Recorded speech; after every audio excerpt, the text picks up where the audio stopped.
The idea that some people genuinely believe in the flat Earth theory may seem baffling, but surveys indicate that around 10% of Americans, 3% of people in the UK, and 7% of Brazilians subscribe to this belief. Some claim that Antarctica is a massive ice wall holding in the oceans and that crossing it would mean falling off the edge of the Earth. Despite overwhelming evidence proving that Earth is a sphere, flat earthers remain convinced otherwise. In 2002, Mike Hughes, a limousine driver, made headlines by setting a world record for the longest limousine ramp jump at 130 feet. However, his ambitions didn't stop there. In 2014, he launched himself 13,000 feet into the air in a homemade rocket. The crash left him injured, but he remained unsatisfied.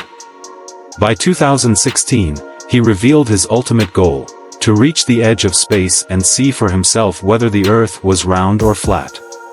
To fund his mission, he started a Kickstarter campaign.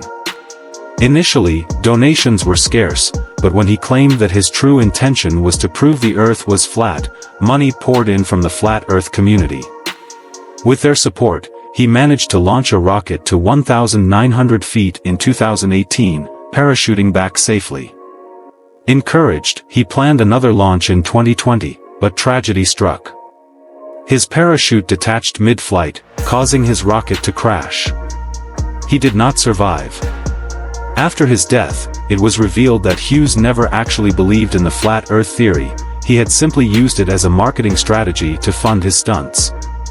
While the flat Earth theory may seem like a modern phenomenon, its origins date back centuries. Ancient civilizations had already figured out that Earth was a sphere long before space travel. In 500 BC, Pythagoras noted that the Sun and Moon were spherical and hypothesized that Earth must be the same. Aristotle, in 350 BC, observed that the Earth's shadow on the Moon during an eclipse was round. He also noted that ships appearing on the horizon revealed their sails first, then their hulls, proving Earth's curvature. In 200 BC, Eratosthenes used simple shadow measurements to estimate Earth's circumference with remarkable accuracy. By the time Isaac Newton came around in the 1600s, the scientific community widely accepted that the Earth was a sphere, and by the 20th century, space missions had visually confirmed it. Despite this, flat Earth beliefs resurfaced in the late 19th century, largely due to the work of Samuel Rowbotham, who wrote Zetetic Astronomy, Earth Not a Globe, in 1865. His so-called proofs were based on observations that ignored scientific principles.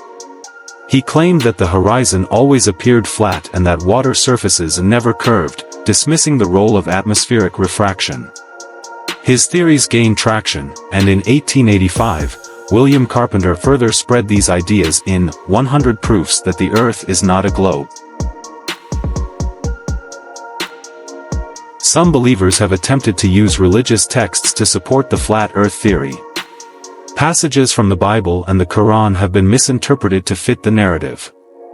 The Bible's mention of four corners of the earth has been taken literally instead of metaphorically. Similarly, references in the Quran to the earth being spread out have been misconstrued to mean it is flat. However, scholars from both religious traditions have recognized the earth as spherical for centuries. Flat earthers also tend to subscribe to other conspiracy theories, including claims that the moon landing was faked, that NASA is lying, that gravity does not exist, and that dinosaurs never roamed the earth.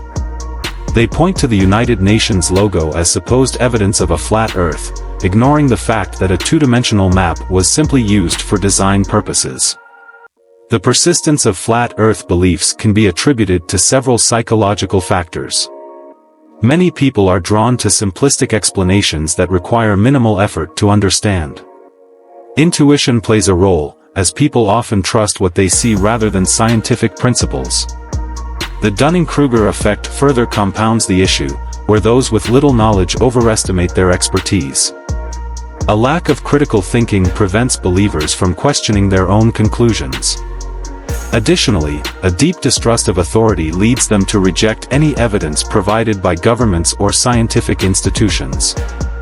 They refuse to accept satellite images, scientific experiments, or even the photographic evidence provided by space missions, claiming that all space agencies across the world are engaged in a global conspiracy.